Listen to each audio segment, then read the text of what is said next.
Hi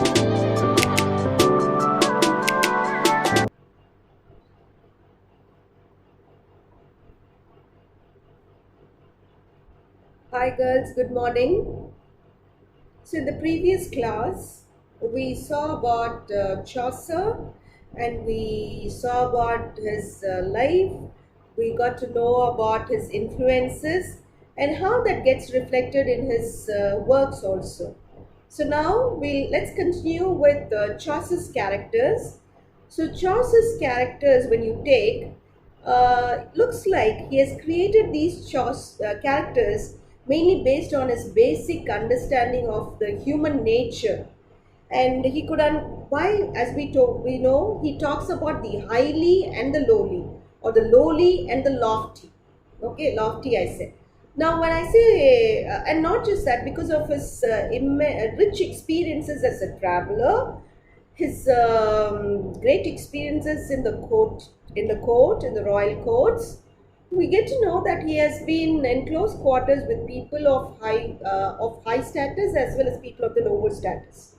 And therefore, and not just that, we also saw that he is endowed with unique gift of observation. He is a very keen observer, and therefore he is able to understand the basic human nature. And it is that understanding that makes him the great poet of all times. And not just the people, he also knew the world from many aspects because of his visits to different places. And see, when you create something or when you do something, you need to do it with passion. And Chaucer did that with all his passion. And therefore, he loved most of his characters. Okay. Then, when you say he loved his characters, we see that we get to see that his characters were mature adults, and there were also such characters as the wife of the Bath, whose language was too vulgar, the way she dealt with people was too very lowly, and there was kind of bawdiness also, bawdiness, Bawdines. Then even Miller, whenever you talk of Miller, we get to know that he amused people with his vulgarity. But then the readers of, but because Chaucer had a wide readership, we get to know that many of his sophisticated readers were really very offended by the character of Miller and his vulgarity also. Okay, now Chaucer, you get to see Chaucer's world or Chaucer's society through him. So he provides us with a lens to his world and society. So the way he sees it, we get to see. If நம்ம selfie எடுக்கிறோம், the way the lens sees us, we get a picture. And same way, the way Chaucer sees his world, we get the same recording of it in his words. Okay, and he does that with the same quality. அதாவது அந்த என்ன நம்ம சொல்லுவோம்ல, என்ன mega pixel, அது எத்தனை mega பிக்சலோட camera lens இருக்கோ அதே மெகா பிக்சல் அதே குவாலிட்டியோட we get a picture. And same is the case with Chaucer views his society in such a way that he is able to reproduce the same in his writing with the same quality, and that makes him a great writer. And that is why he is a great source of delight to all of us to read. Okay, then now coming on to this Parson, whose prologue is prescribed to us. The Parson, we get to know, was a religious fellow, religious person. Okay, he was devoted to his congregation. I'm not talking about Parson in general, but I'm talking about the Parson that Chaucer has created. So he was a religious person. He was devoted to his congregation.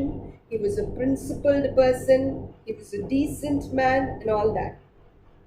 Now, unlike the other characters, we find, we also have the abbess. She's also a religious figure. But unlike the other religious figures, Parson seems to be a very genuinely good person. So we see kind of goodness in him. We see there is something positive flowing out of his character. Okay, and Chaucer takes efforts to describe him as smart and also as a good leader of people. Okay, and then there are lines which state us that though he is poor in worldly goods, he is rich in spiritual gifts. Okay, so that's what we get to know about Parson. This is a very brief intro to Parson's character. Now we move on to a brief intro to Parson's tale. What is this Parson's tale about? This is the last of all the tales of Canterbury. Okay, so please note, Parson's tale is neither a story nor a poem. Okay, it's a more of a moral lesson than a story. So it's more of didactic in nature. When do you call something to be didactic? When it has moral values, when it has something instructional. Okay, so then you call it didactic. And now, this particular Parson's tale, I'm not talking about Parson's prologue, I'm talking about Parson's tale. Parson's tale is the last tale of the Canterbury Tales, and this because of the 24 tales that we just had a discussion in the previous class. Okay, so it must be the 24th tale. Now, this particular tale is a lengthy prose sermon on what? On the 7 deadly sins. Parson's tale is a lengthy prose sermon on the 7 deadly sins. Now, when you take it as a sermon, you find that it's a sort of a dissertation, kind of a project, kind of a dissertation done on the 7 deadly sins. And he seems to be taking utmost care in defining each of these sins and the way each of these sins take different forms. Okay, so here the true, sorry about the spelling, it should be H-E-R-E. So at the end of this story, you get to meet an upright person, a character who is moral and upstanding in the Parson. So the Parson is an upright person, a righteous person, a morally character or with all moral values, and he has all virtues. He's a person personified of virtues. Okay, so now what more do you get to know about Parson's sermon? It deals with penitence. So Parson's sermon, again and again I repeat, each of the tales are different. Now in Parson's Canterbury Tales, there is a separate portion called Prologue to Canterbury Tales. On the prologue, Chaucer introduces us to various characters. So when he introduces us to various characters, he also does the good job of introducing us to Parson, whose work is prescribed to us. Parson's prologue is prescribed to us. So now here, I'm not going to talk about much about Parson, but I'm talking about Parson's tale. Okay, Parson's story. Now what is this Parson's story about? His sermon. It deals with penitence. Okay, penitence, and again I think there's a spelling mistake, or the forgiveness of sins. And then it highlights, or it drives upon, it underscores the need to be sin free.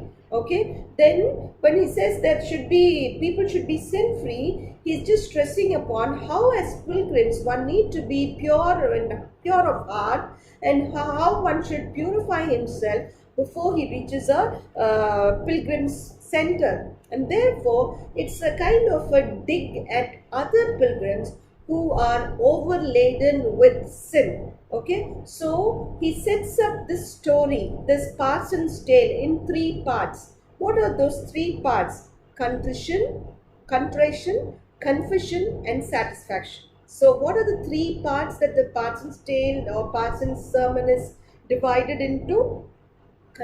Contrition, confession, and satisfaction. Okay, so this is it.